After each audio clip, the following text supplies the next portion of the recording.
folks, AJ here again. How are you doing? I hope you're doing well. Okay, so I was not going to cover this one today. I might still do another video on Princess Beatrice because I am dying to talk about her and the arrival of their beautiful, beautiful baby. But yes, today I am going to discuss this article. Meghan Markle suffers another setback as her podcast series is delayed. Ooh, another setback. Surprise, surprise. Meghan Markle has faced another setback as her podcast is facing further delays. The Duchess of Sussex, 43, inked a deal with Lemonada Media in February 2024. That was ages ago, wasn't it? To launch a new podcast series after Spotify decided not to renew the steep $20 million deal for a second season of Archetypes. Yeah. While the new podcast was supposed to launch last year, the Suits alum was forced to pump the brakes on its release after Lemonada was reportedly struggling to get off the starting blocks. Okay, so yeah, I'm really interested to know, what do you think? Why is this delayed? Is it because of the fires, or is it because what Lemonada reportedly said here? They're struggling to get off the starting blocks? Or have they been thinking more about, what happened with Spotify deal and the Vanity Fair article that came out? So let's read on. A source has now told Hello magazine that Markle's dive back into the podcast arena will have to wait. Insiders told the outlet that, similarly to the delay of her upcoming Netflix lifestyle series With Love, Meghan, worst title ever, the former Working Royals podcast launch has been affected by the LA wildfires. The Post has reached out to Markle's reps and Lemonada Media for comment. After signing with the former actress, Lemonada will now be distributing her previous Spotify podcast series to all platforms. Now, who listened to all of that? Put your hands up if you listened to all of that. I did not. I listened to the first one, and to me, I just felt like it was a sorority girl thing, just imagined like groups of girls coming together and saying, oh yeah, we're getting called names, and it's not fair on girls, like bitch, slut, blah blah blah.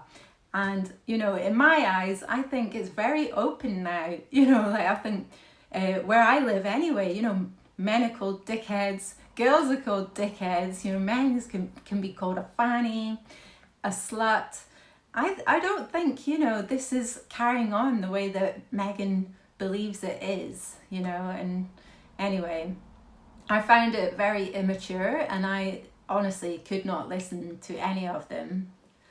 Okay, so details of the new series have yet to be made available, but it is known that Markle will host the show.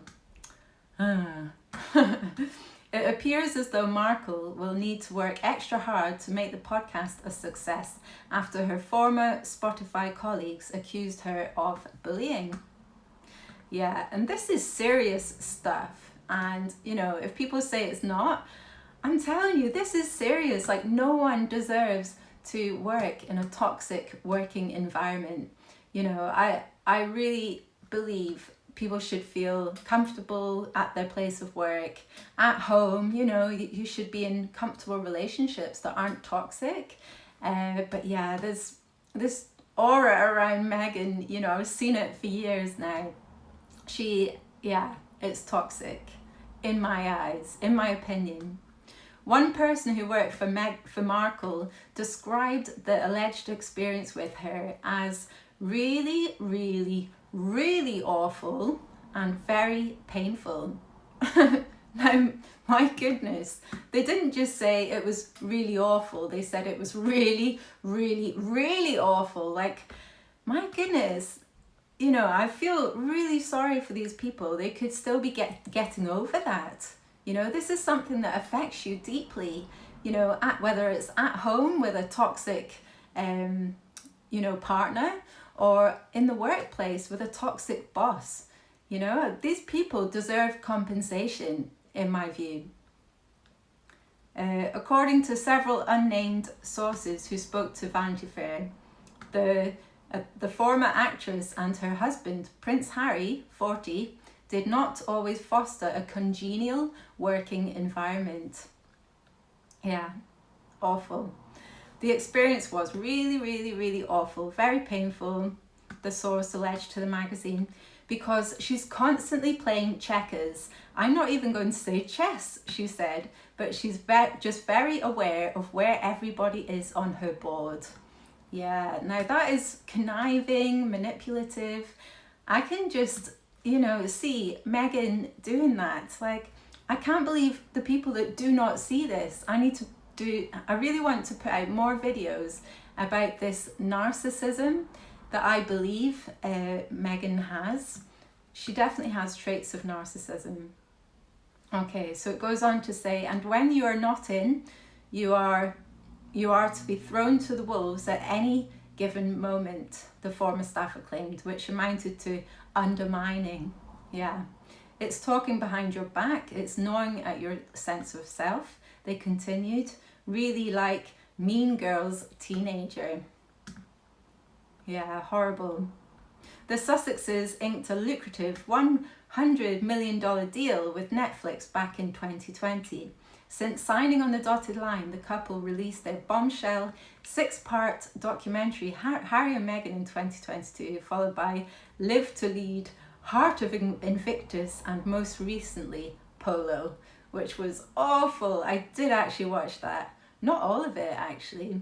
But yeah, I do not recommend. Yeah, and then they talk about her lifestyle brand that has not been going very well with all the trademark troubles. Anyway, what do you think? I'd love to know your comments as always. Do you think Lemonada have postponed this podcast because of the wildfires, or because they're having problems getting started? Or is it because they've finally seen that maybe Meghan sucks lemons and that's what they don't want their brand to be about? Anyway, who knows? I'd love to know your thoughts, and join me again. I will do another video tomorrow, and sending you a big kiss. I'll see you soon. Bye. Thank you so much for watching my video today, folks. And if you would like to buy me a coffee, I have set up a profile on Buy Me a Coffee. The link is in the description box below. But yeah, no worries if not. You can support my channel by liking and subscribing. It will really help me grow, and I really do appreciate it. Wishing you a wonderful, wonderful day, and sending you a big kiss. Bye.